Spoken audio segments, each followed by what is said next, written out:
예, 지금 계획으로는 이제 계시록을 강의하려고 합니다. 예, 나홈 2장, 오늘은 나홈 2장 1절만 보도록 하겠습니다. 나홈 2장 1절. 나홈 2장 1절.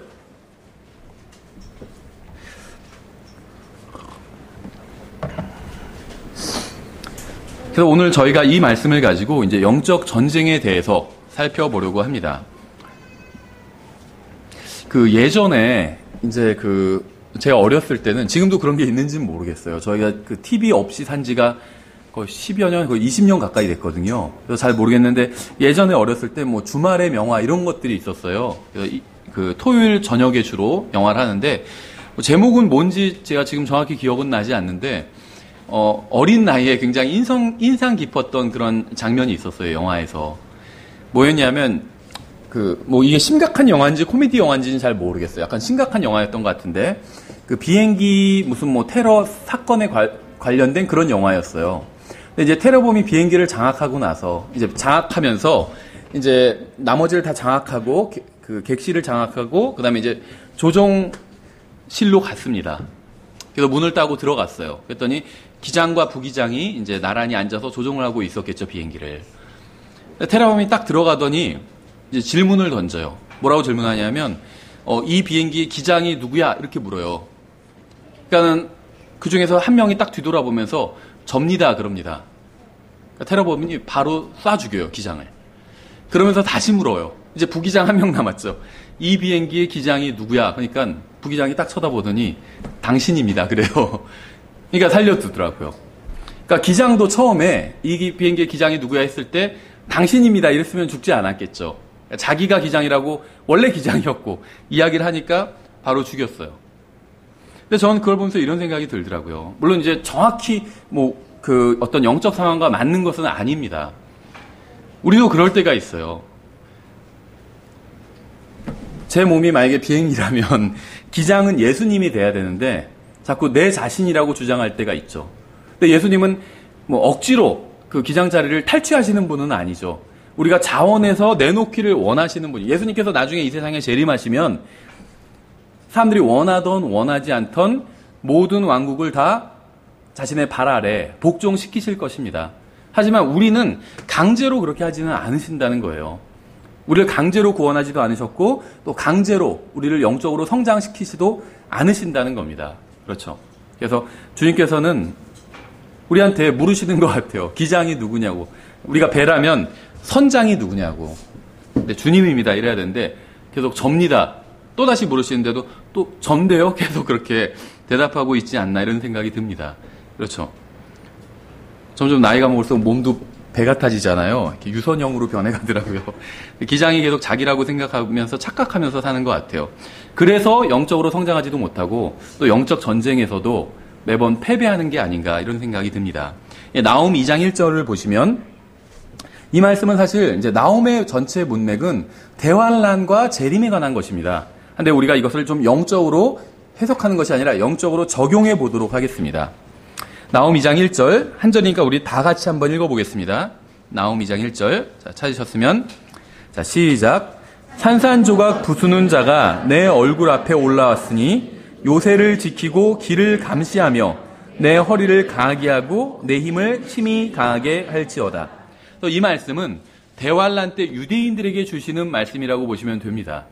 그냥 이 말씀만 딱 떼어놓고 보면 이게 무슨 말인지 모르겠죠. 구약 성경은 대부분 그래요. 전후 문맥을 보지 않고 한 구절만 떼어서 보면 이게 무슨 말인지 이해가 되지 않습니다. 근데 이제 전후 문맥을 보면 또 주제를 보면 이 나홈서는 역사적으로는 이제 니느웨에게 해당되는 거겠죠. 근데 지금은 이제 니느웨가 다 멸망해서 없어졌잖아요. 그래서 교리적으로는 예수 그리스도의 재림에 관한 말씀이라고 보시면 됩니다. 또 여기 산산조각 부수는 자가 내 얼굴 앞에 올라왔으니 이 말씀은 교리적으로는 적그리스도를 가리킨다고 보시면 돼요. 짐승을 가리킨다고 보시면 됩니다. 그래서 요새를 지키고 길을 감시하며 내 허리를 강하게 하고 내 힘을 심히 강하게 할지어다. 이게 말씀하고 있는 거죠. 유대인들에게 이제 말씀하고 있는 거라고 보시면 돼요. 잠깐 기도하겠습니다. 하나님 아버지, 주님의 말씀을 저희들에게 주셔서 감사드립니다. 주님께서 주신 이 말씀을 통해서 저희가 정말 영적 전쟁을 치르고 또 주님 앞에서 또 강하게 설 수 있도록 주님 저희들을 도와주시기 원합니다. 감사드리며 예수님의 이름으로 기도드렸습니다. 아멘. 성경을 잘 모르는 사람일지라도 이 구절은 누군가에게 앞으로 일어날 엄청난 일에 대해서 대비하라는 말씀이라는 사실을 쉽게 알 수 있어요. 그렇죠? 하나님께서 어떤 일이 일어날 때 미리 항상 경고를 해주십니다. 대비하라고. 여기서도 지금 대비하라는 말씀이 한마디로 요새를 지키고 길을 감시하고 허리를 강하게 하고 또 힘을 심히 강하게 할지어다. 이거는 앞으로 일어날 일을 대비하라는 말씀이라는 거죠. 유대인들에게 하시는 말씀입니다.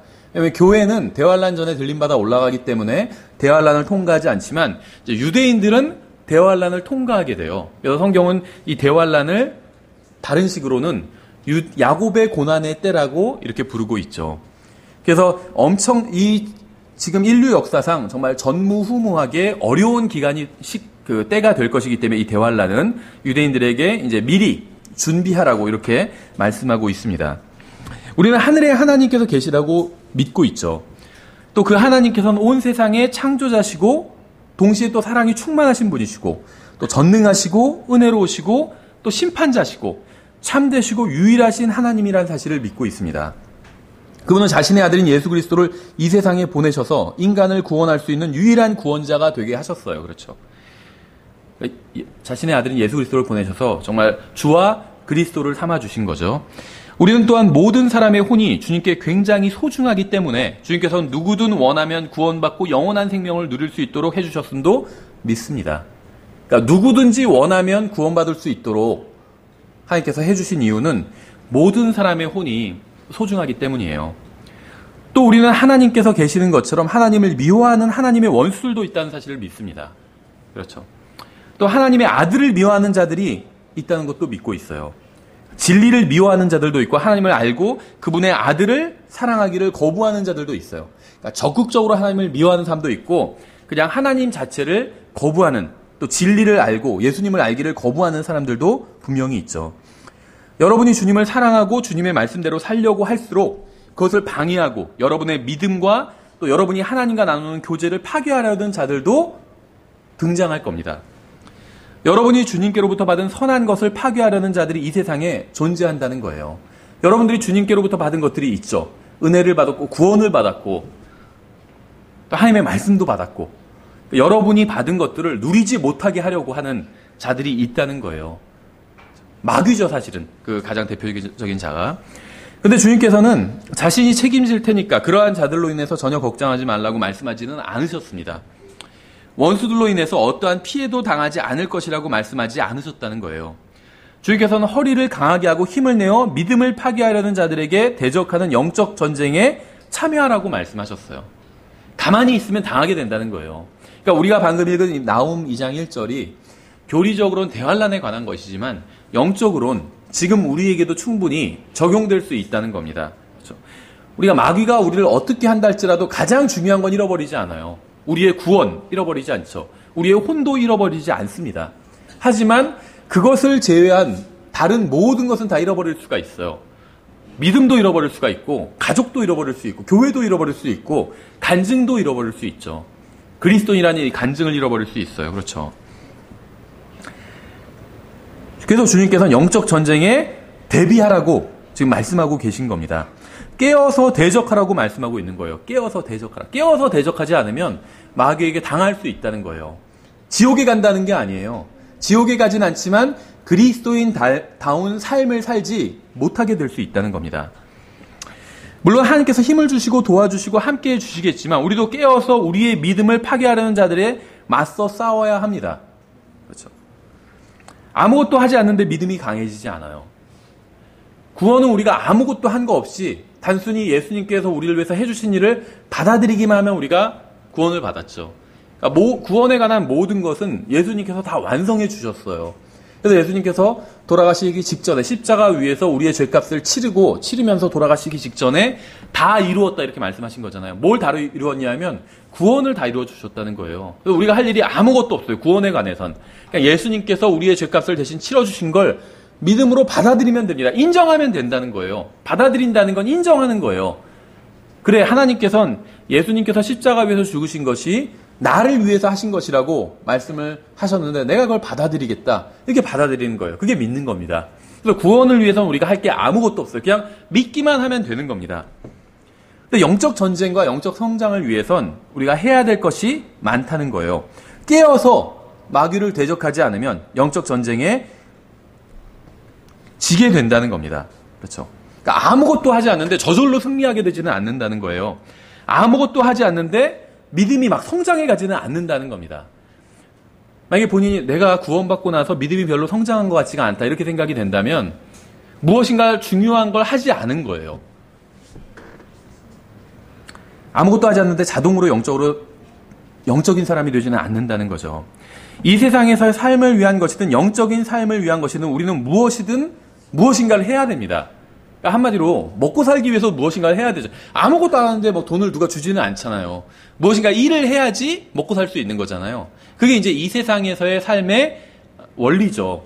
성경에서도 일하지 않는 자 먹지도 말라고 그랬잖아요. 그러니까 일을 해야지 먹고 사는 게 하나님께서 정하신 이 세상에서의 원리입니다. 그런데 영적인 삶도 마찬가지라는 거예요. 믿음이 그냥 성장하지는 않는다는 겁니다. 자녀가 그냥 성장하지 않는 것처럼 우유를 주고 뭐 젖을 주고 막 밥을 주고 해야지 자녀가 성장할 수 있잖아요.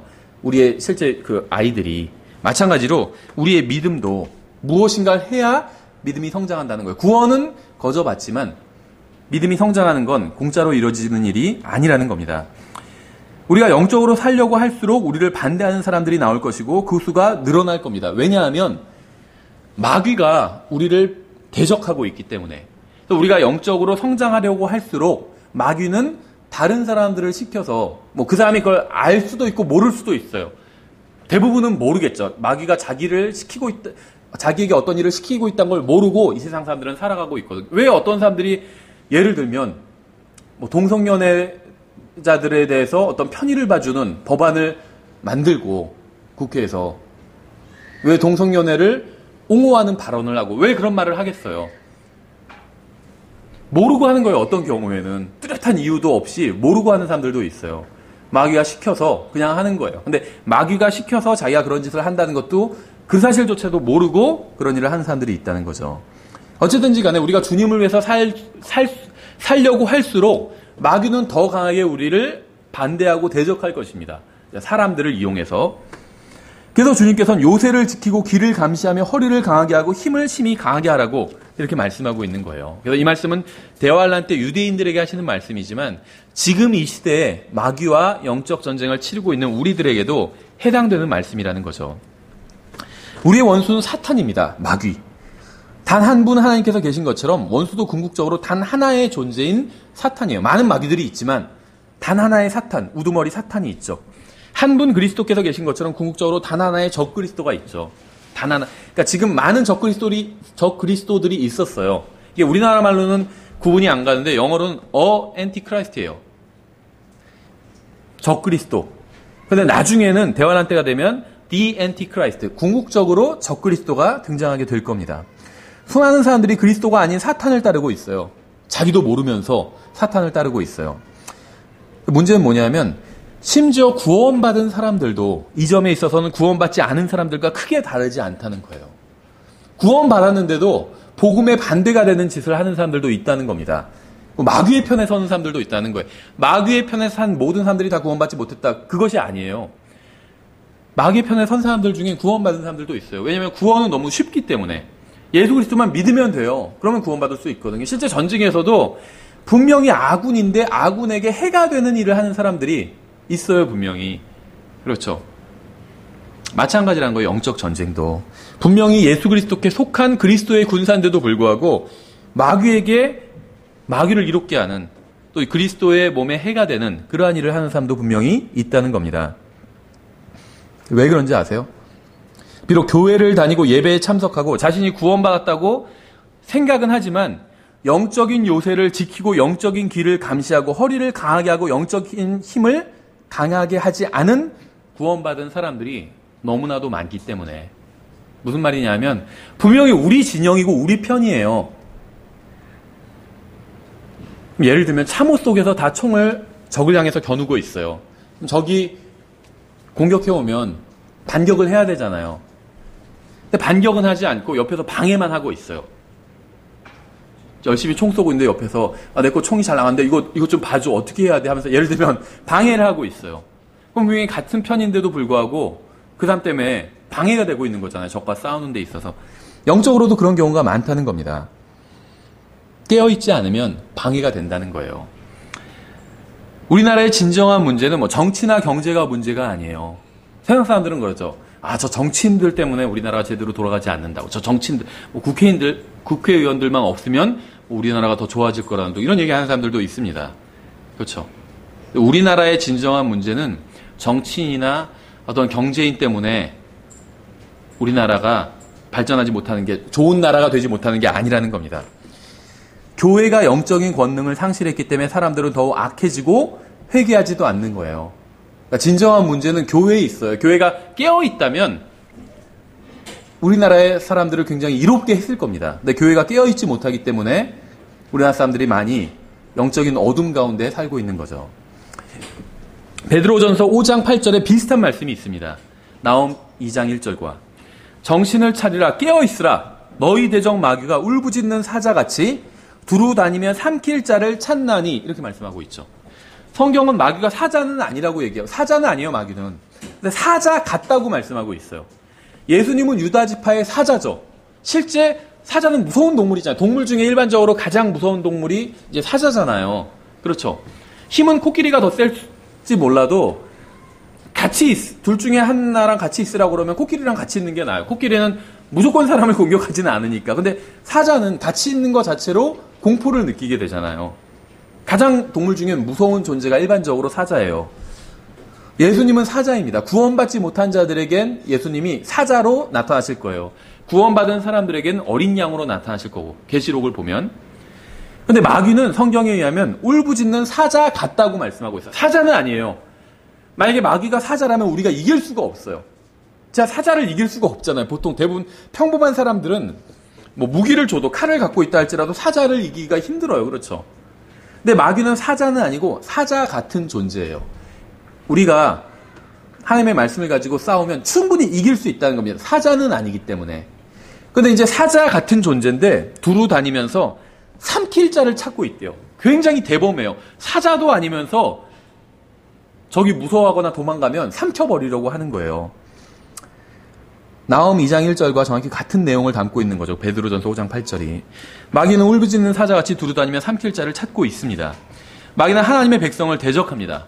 마귀는 우리의 가정과 믿음과 교회를 파괴하려고 합니다. 마귀는 완전히 삼켜버릴 자를 찾고 있어요. 마귀는 여러분의 영적 생활에 조금 상처를 주는 것으로 만족하지 않는다는 거예요. 완전히 삼켜버리려고 한다는 겁니다. 이미 여러분 중에는 영적 생활이 망가진 분들이 있어요. 그렇죠? 겉으로는 제대로 교회도 열심히 나오고 가정도 원만한 것 같고 이런 분들 중에서도 실제 영적인 삶은 완전히 망가져버린 사람들이 있습니다. 그렇죠? 또 이제 겉으로 보기에도 망가진 분들이 있고 삶도 막 피폐해졌고 가정도 막 엉망이 되었고 망가진 분들이 있어요. 저도 아직 완전히 망가지진 않았으니까 주님 앞에 나와서 또 경배를 드리고 어떤 영적인 삶을 살아가려고 하는 거겠죠. 근데 마귀는 여러분의 영적인 삶에 상처가 났다고 해서 멈추려고 하지 않는다는 거예요. 그러니까 굉장히 지독한 원수인 거예요. 어느 정도 나한테 상처를 주면 그렇잖아요. 내가 싫어하는 사람과 싸워요. 근데 어느 정도 내가 그 사람한테 상처를 주면 좀 분이 풀릴 수도 있잖아요. 그렇죠. 세게 쳤더니 막 눈에서 피가 나서 막 자빠져 있으면 내가 아무리 미워하는 사람이랄지라도 좀 분이 풀릴 수 있잖아요. 그렇죠. 근데 마귀는 분이 풀리지 않는다는 거예요. 우리가 영적으로 힘들어서 나자빠져 있어도 피를 질질 흘리면서 쓰러져 있어도 마귀는 그것을 보고 멈추지 않는다는 거예요. 완전히 우리를 집어삼킬 때까지 공격을 멈추지 않는다는 거예요. 그래서 깨어 있어야 돼요. 깨어 있지 않으면 완전히 마귀에게 삼켜지게 되기 때문에 영적으로 겉으로 이 세상에서 잘 살고 잘 나갈 수 있어요. 근데 영적인 삶은 완전히 파멸해서 구원은 받았지만 죽으면 하늘나라에 가긴 하지만 이 세상에선 그리스도인답게 전혀 살지 못하고 하나님의 자녀답게 살지 못하고 영적인 영향은 전혀 없이 마귀에게 완전히 패배한 삶을 살 수도 있다는 겁니다. 또 불행하게도 구원받은 수많은 사람들이 지금 그러한 삶을 살고 있어요. 베드로전서 5장 9절에 이렇게 말씀하고 있죠. 믿음에 굳게 서서 그를 대적하라. 대적하면 싸우면 이길 수 있어요, 마귀를. 왠 줄 아세요? 왜 마귀와 우리가 대적해서 싸우면 이길 수 있는지 아세요?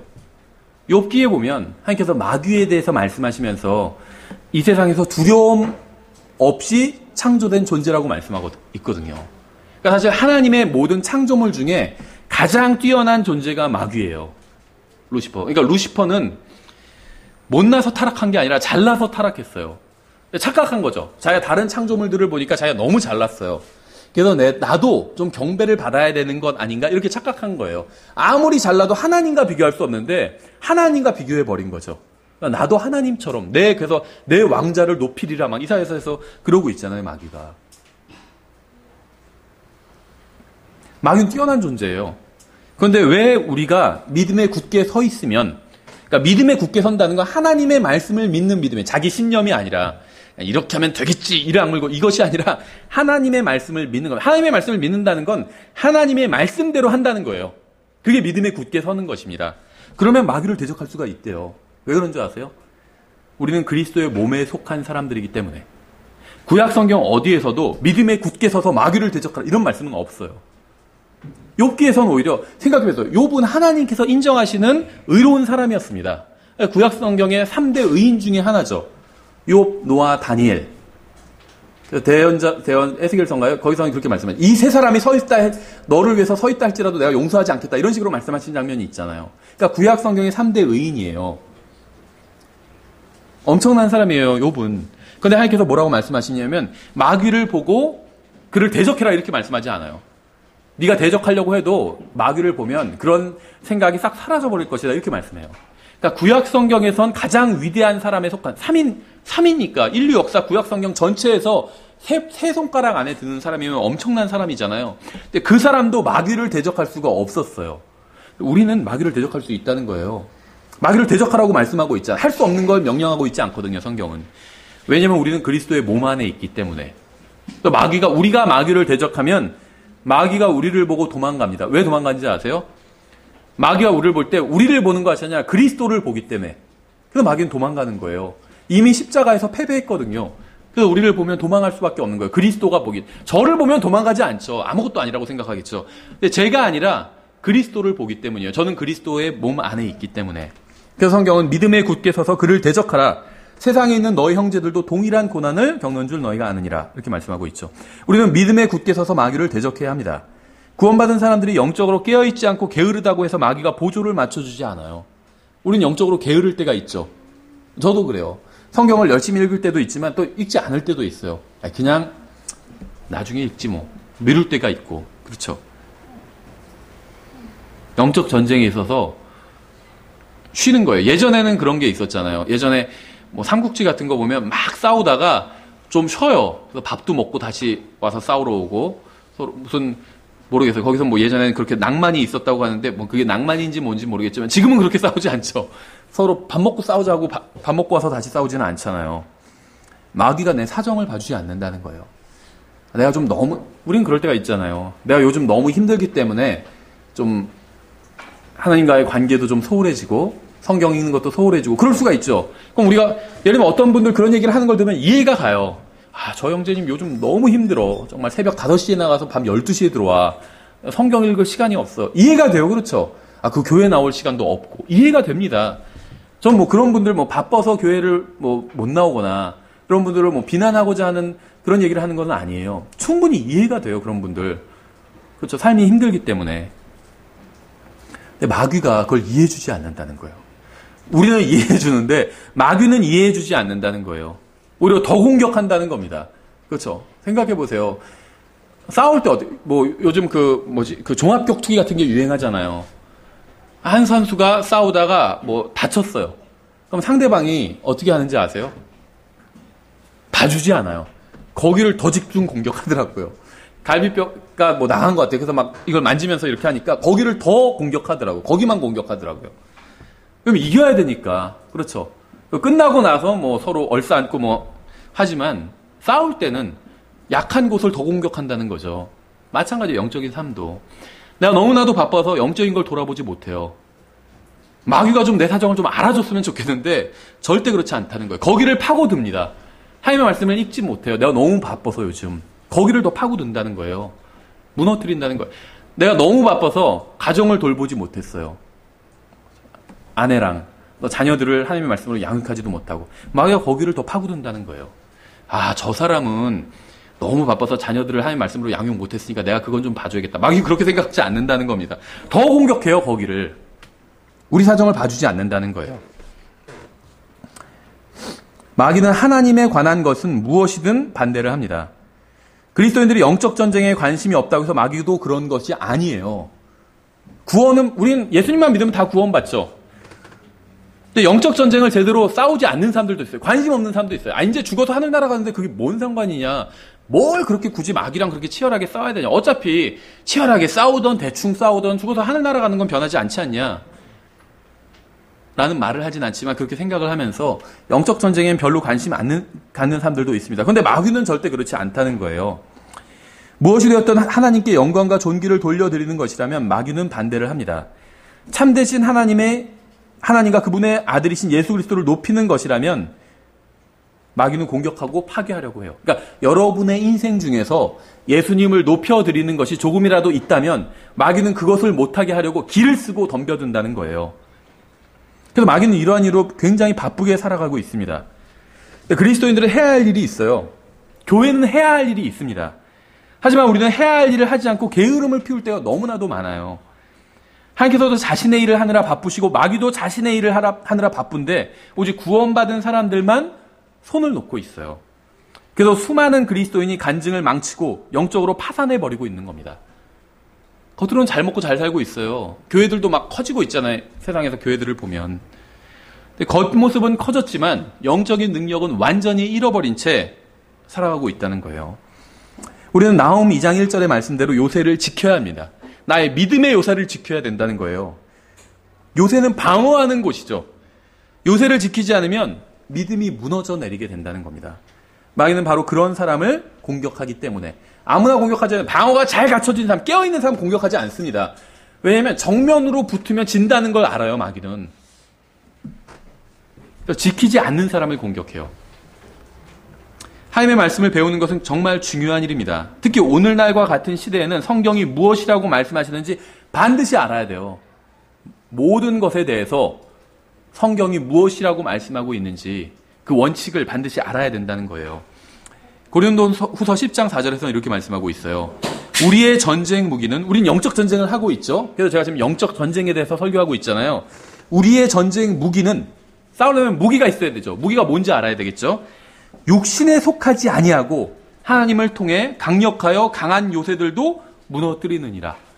굉장히 요새를 무너뜨릴 정도로 강한 무기인데 이것이 육신에 속한 것은 아니라고 말씀하고 있습니다. 우리는 모두 치열한 영적 전쟁터의 한 복판에 서 있어요. 구원받았으면서 자신은 전쟁을 하고 있지 않다고 생각하는 사람은 정말 큰 착각을 하고 있는 겁니다. 자기는 평화주의자라고 생각하는 사람은 어리석은 사람이에요. 예수 그리스도를 믿는 순간 자동으로 마귀의 원수가 됩니다. 그렇죠?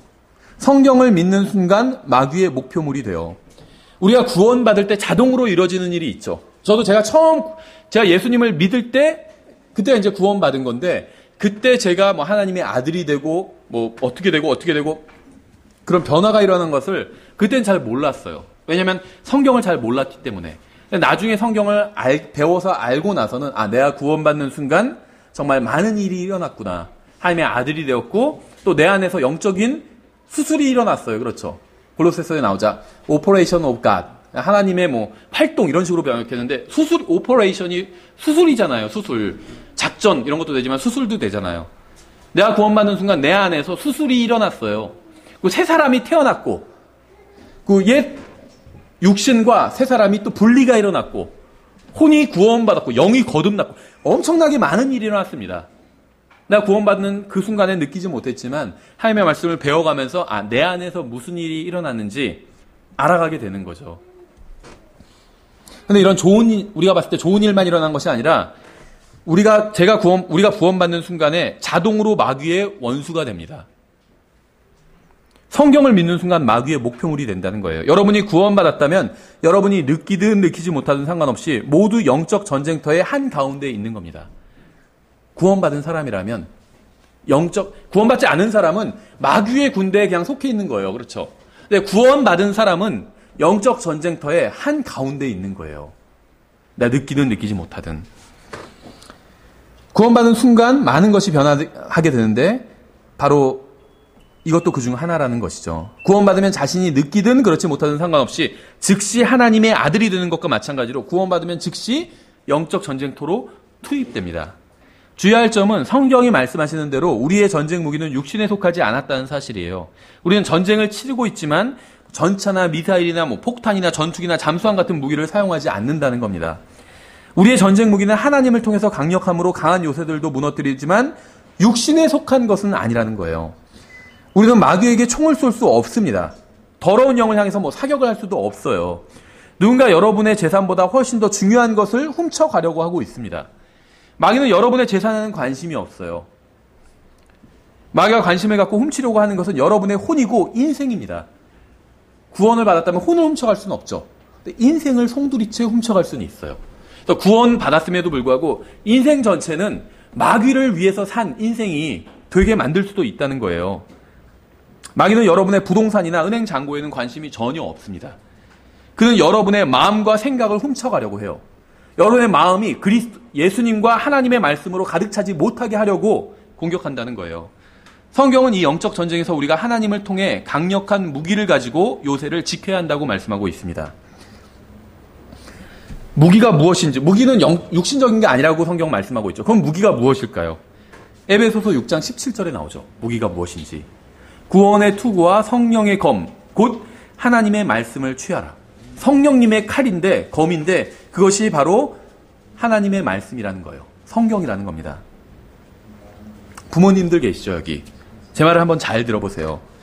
자녀들에게 아무리 많은 돈을 주고 교육을 잘 시키고 또 보험을 자녀들 위해서 든다 할지라도 결코 자녀들의 안전을 보장해 줄 수는 없습니다.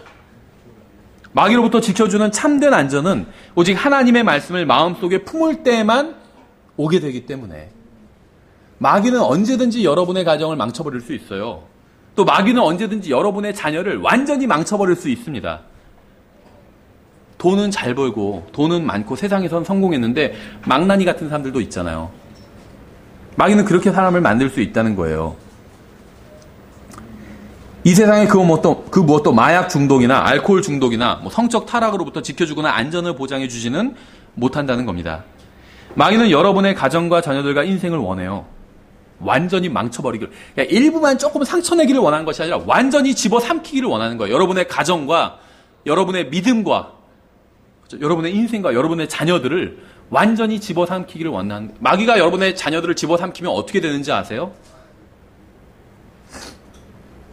대학도 다 떨어지고 취직도 못하고 결혼도 못하고 그렇게 되는 그 정도 수준이 아니에요.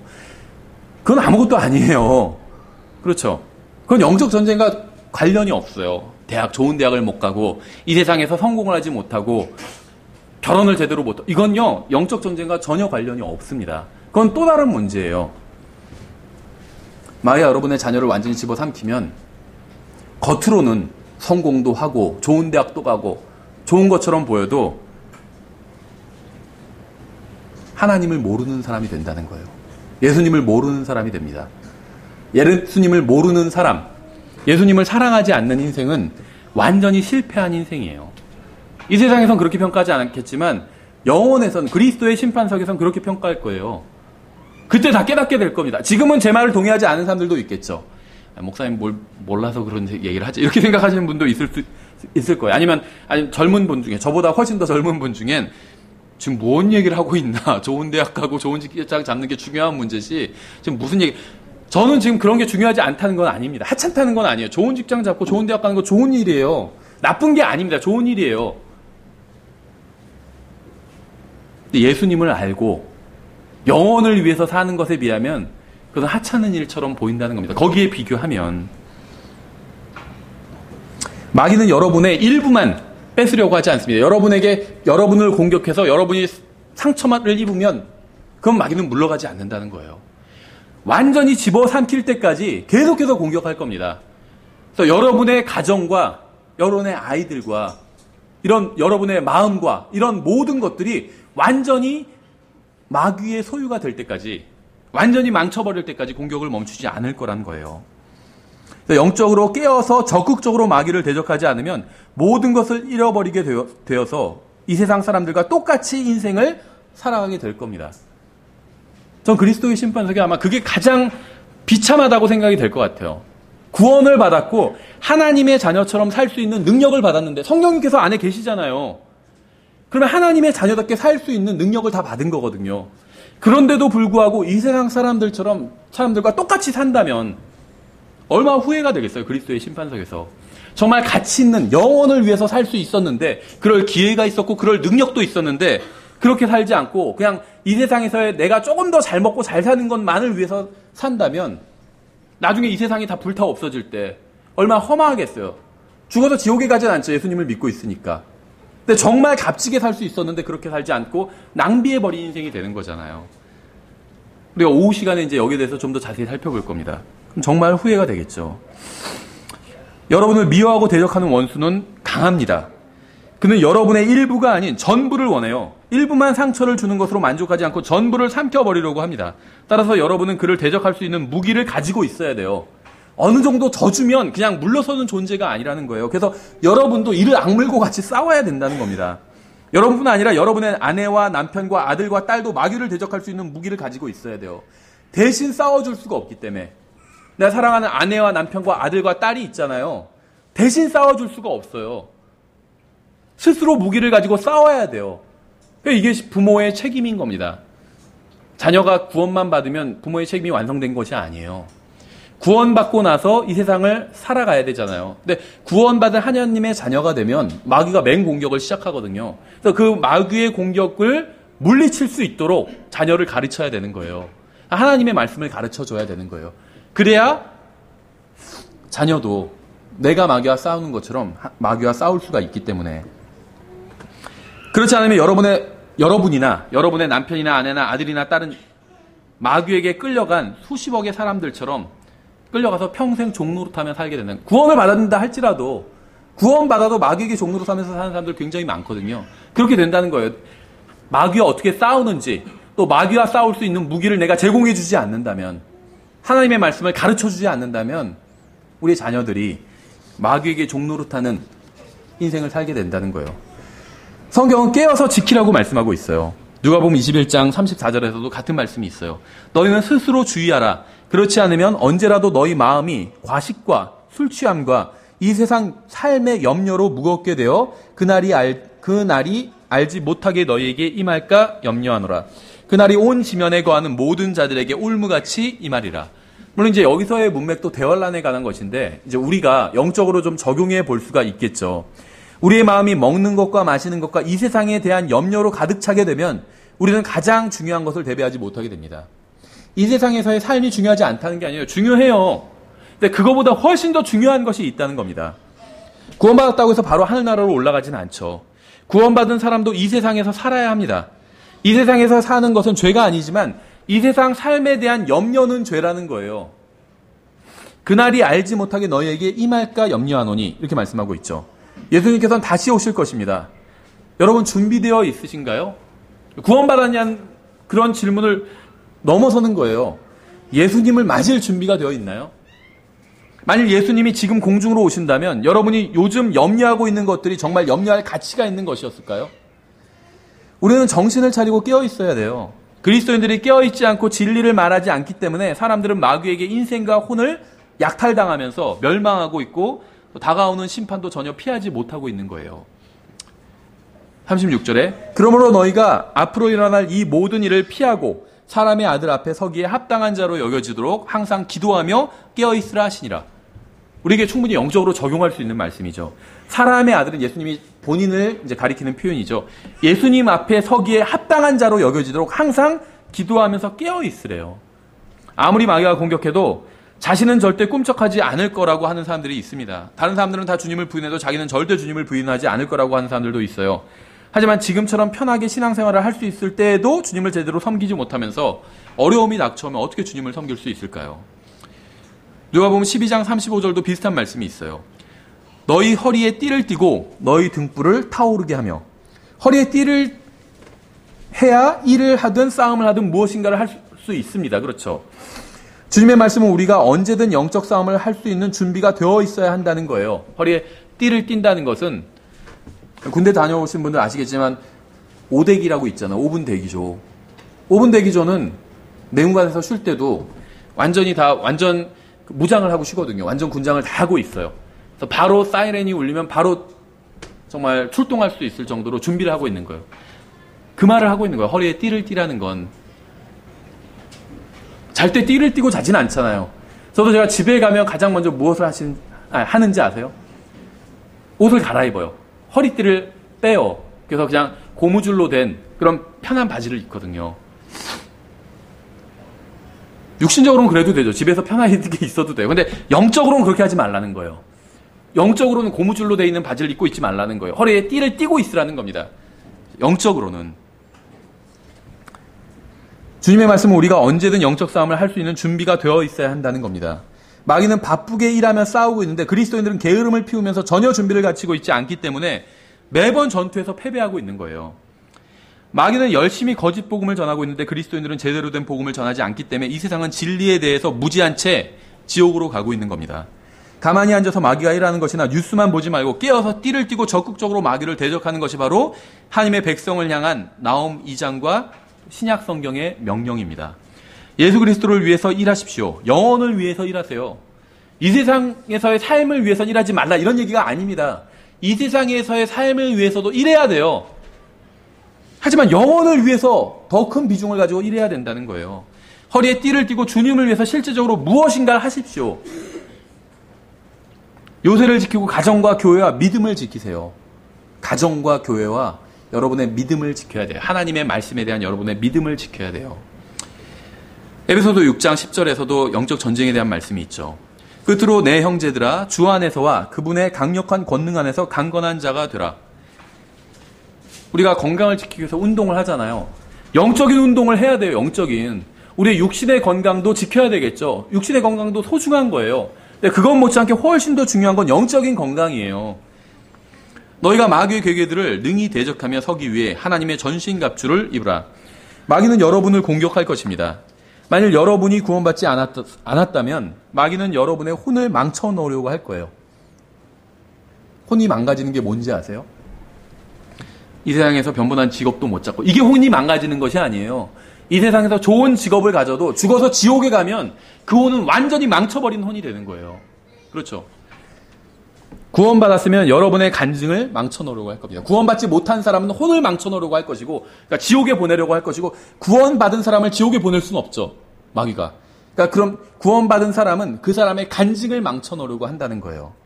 간증을 망친다는 게 뭐냐면 그리스도인답게 살지 못하게 만들려고 한다는 거예요. 그리스도인답게 살지 못하게 한다는 건 뭐냐면 하나님의 말씀대로 살지 못하게 한다는 거예요. 여러분이 하나님의 말씀대로 살지 못하도록 마귀가 공격하고 있다는 거예요. 이걸 깨어 있어야 돼요.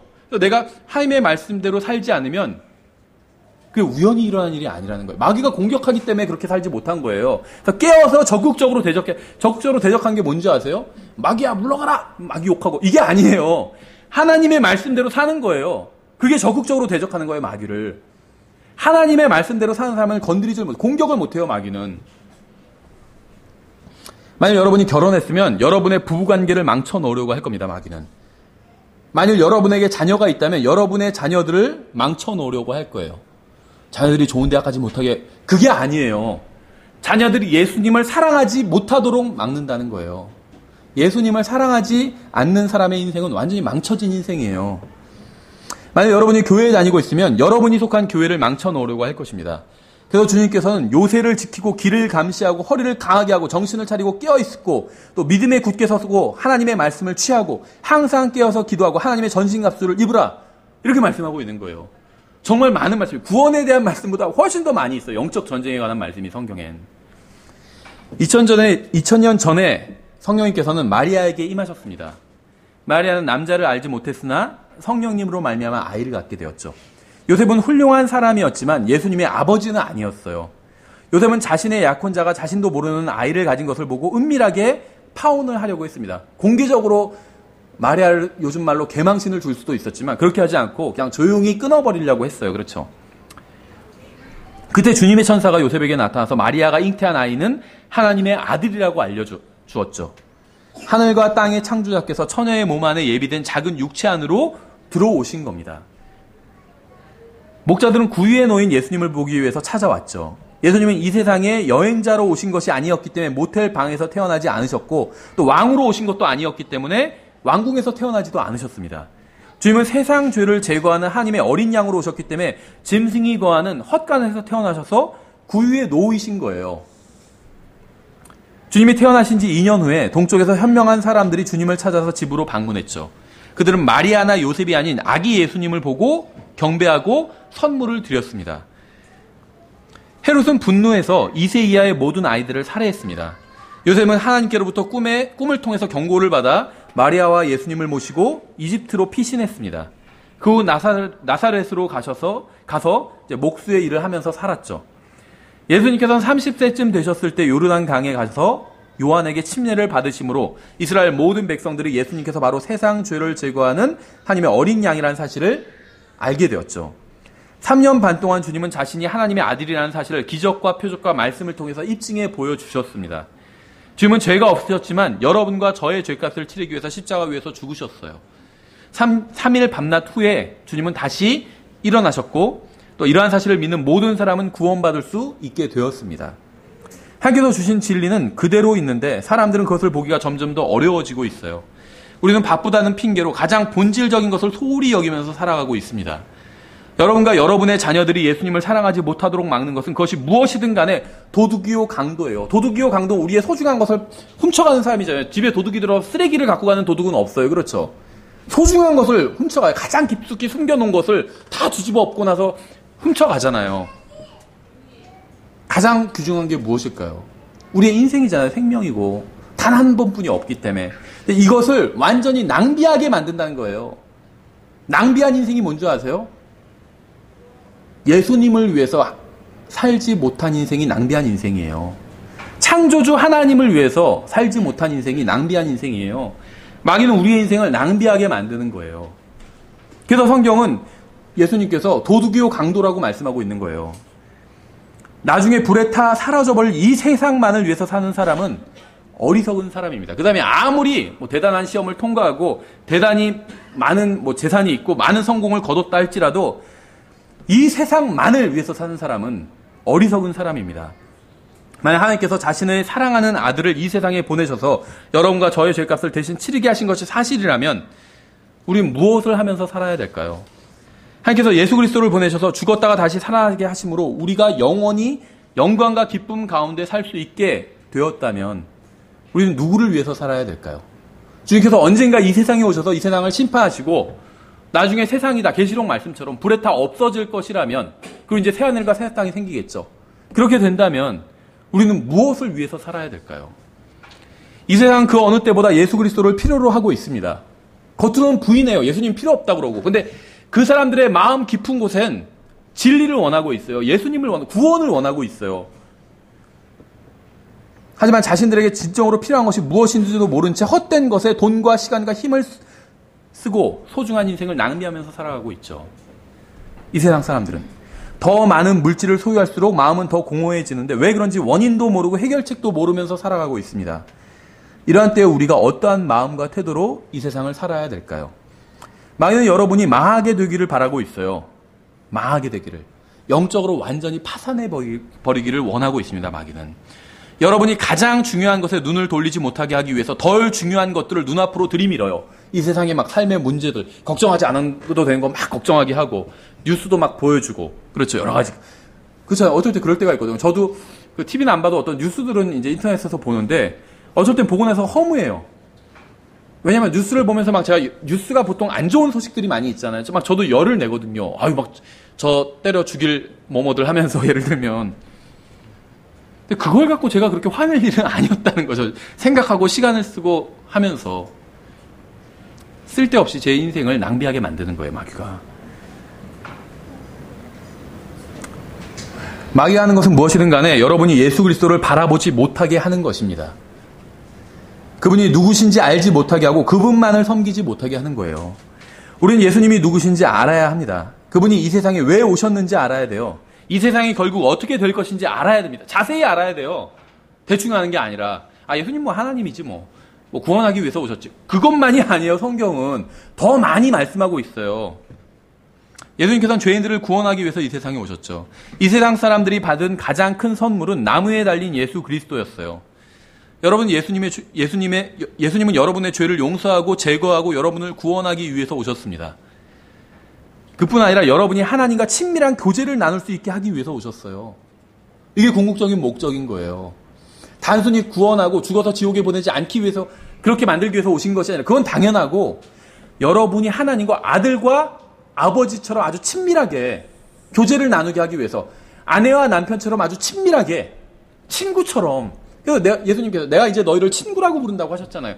친구, 때로는 부모님께도 말씀드리지 못한 얘기를 친구한테 얘기할 수 있는 경우가 있잖아요. 그런 아주 친밀한 친구가 되게 하기 위해서 오신 거예요. 이거 엄청난 거예요. 하늘과 땅을 만드신 그 천지 창조를 하신 그 창조자 하나님과 내가 정말 아주 가까운 친구처럼, 아내와 남편, 아주 가까운 아내와 남편처럼 그렇게 교제를 나눌 수 있게 되었다는 거예요. 예수님으로 인해서. 그렇게 하게 하기 위해서 예수님께서 오셨다는 거예요. 여러분의 인생이 영원히 가치 있게 하려고 오신 겁니다. 우리의 인생은 가치 있는 인생이 될 수도 있고 가치 없는 인생이 될 수도 있어요. 정말 가치 있는 인생이 되게 하기 위해서 오신 거예요. 근데 마귀는 먹는 것, 마시는 것, 이 세상에서 사는 것으로 우리의 관심을 돌려서 가장 중요한 것을 잃어버리게 하려고 하고 있다는 거죠. 전 여러분이 잘 되기를 바랍니다. 행복하기를 바라요. 하지만 가장 중요한 것을 잃지 않기를 바랍니다. 영원히 후회하지 않기를 바라요. 진정으로 가치 있는 인생을 살게 되기를 바랍니다. 그러려면 깨어나야 돼요. 십자가에 달린 예수님을 바라봐야 돼요. 영혼을 바라봐야 됩니다. 여러분의 아내와 남편과 아이들과 다른 사람들에게 그들의 생명과 인생을 지킬 수 있는 하나님의 말씀을 전해줘야 돼요. 아들이 어떻게 하면 공부를 잘하는지, 어떻게 하면 이 세상에서 잘 먹고 잘 살지도 가르쳐야 되죠. 그것도 부모의 의무예요. 근데 그거보다 훨씬 더 중요한 것은 아이들이 자신의 인생을 가장 가치 있게 살 수 있는, 그렇게 살도록 할 수 있는 그 하나님의 말씀을 아이들에게 전수해 줘야 된다는. 이거는 단순히 성경을 사주는 것 그 이상의 일이에요. 난 뭐 성경 사줬으니까 됐지. 난 우리 애들한테 성경 3권씩 사줬거든. 그 이상의 것이 필요하다는 거예요. 손에 성경을 쥐어줘야 돼. 부모는 자녀의 손에 하나님의 말씀이 성경을 쥐어줘야 되겠지만 그 마음 속에도 간직하게 해줘야 된다는 거예요. 하나님께서 여러분의 눈을 열어주시기를 원합니다. 예수님을 모르는 분이 있다면 예수님을 개인적으로 알게 해주시기를 원합니다. 하나님께서. 예수님을 아는 분이 있다면 예수님을 위해서 살게 해주시기를 원합니다. 주님께서 우리를 도와주셔서 우리 인생이 정말 영원히 가치 있는 인생이 되었으면 좋겠어요. 제가 기도하고 찬송하고 마치겠습니다. 기도하겠습니다. 하나님 아버지, 주님의 말씀으로 인해서 감사드립니다. 저희들에게 예수님을 주셔서 저희가 예수님을 받아들이면 영원한 생명을 얻게 해주셔서 감사드립니다. 그뿐만이 아니라 정말 가장 친밀한 교제를 나눌 수 있게 해주셔서 감사드립니다.